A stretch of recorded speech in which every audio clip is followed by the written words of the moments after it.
ඉතින් අය ඔන්න අපි කියපු විදිහටම ආව තැනට. මේ තැනට එන පොඩ්ඩක් පාර වැයි පොඩ්ඩක් කියවනම් අපිට. මෙතෙන් එන්න මල්ලි ඔයාලට එන්න පුළුවන් මිද්දෙනියට ඇවිල්ලා. මිද්දෙනිය මුරුංගස්සයා පාර ඇවිල්ලා මුරුංගස්සයන් තියෙනවා අඩිසිය පාර මේ ඕකන්දයට. එතන බෝගහ අර ඕකන්දය බෝගහ තියෙන්නේ. බෝගහ ළඟින් දාන්න ඕන දකුණු පැත්තට. දකුණු පැත්තට දාලා ධනුෂ්කගේ වාඩියට එන්න කිව්වොත් දාන්න. අය අපිට මෙතෙන්ට ඇවිල්ලා මොන වගේ අත්දැකීමක්ද ගන්න පුළුවන්?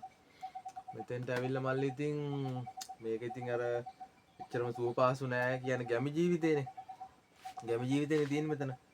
මේ ලණු ඇඳ තියෙනවා ලණු ඇඳේ අපිට පොඩ ඕනනම් ඉතින් ඒ අපිට නිදා ගන්න ඒකට වාඩි වෙලා මෙතන මොනවා හරි ටිකක් කන්න තියෙන්නේ ගැමි කෑම තමයි ඉතින් මොනවද දෙන්න මොන තල හදලා දෙන්න පුළුවන් වැව් මාළු ටිකක් හදලා දෙන්න පුළුවන් ඒ ටික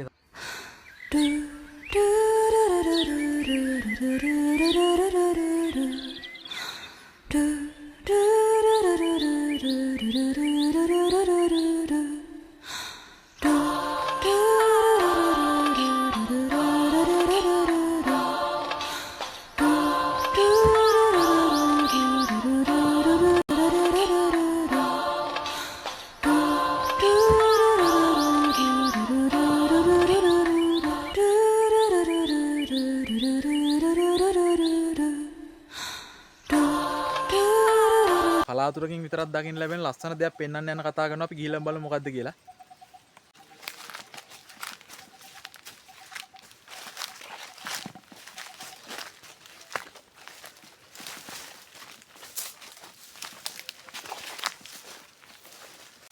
පාර නම් ඉතින් දුෂ්කරයි. ගිහිල්ලා බලමු ඒත් අපිට හැමදාම දකින්න ලැබෙන්නේ නැති දෙයක් ලුනේ.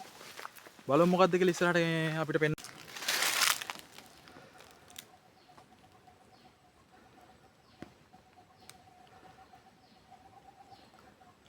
අය මේ මොකද්ද මේ?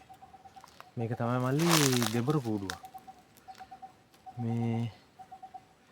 මේක මල්ලි මේ දෙබරු කූඩුව දැන් ගොඩක් කල් වෙනවා. මේ පොඩි කූඩුවක් තිබුණේ. මේ දැන් ඒක ටිකක් ලොකු වෙලා තියෙන දැන් අඩි 6ක් විතර උසයි. මේ ඉතින් අපිට ළඟට නම් යන්න බෑ නේද ගියොත්? ළඟට නම් ටිකක් යන්න අමාරුයි හේතුව මේක මේ දරුණුම සත්තුනේ.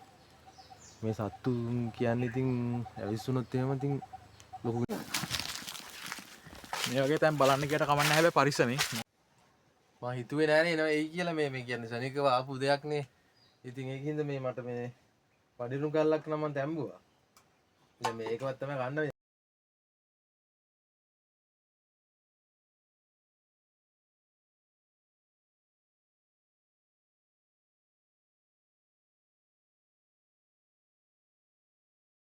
මාර ලස්සන ප්ලේස් එකක්. ඔයාලත් ඇවිල්ලා නිදහසේ පරිසරයේ සුන්දරත්වය විඳින්න.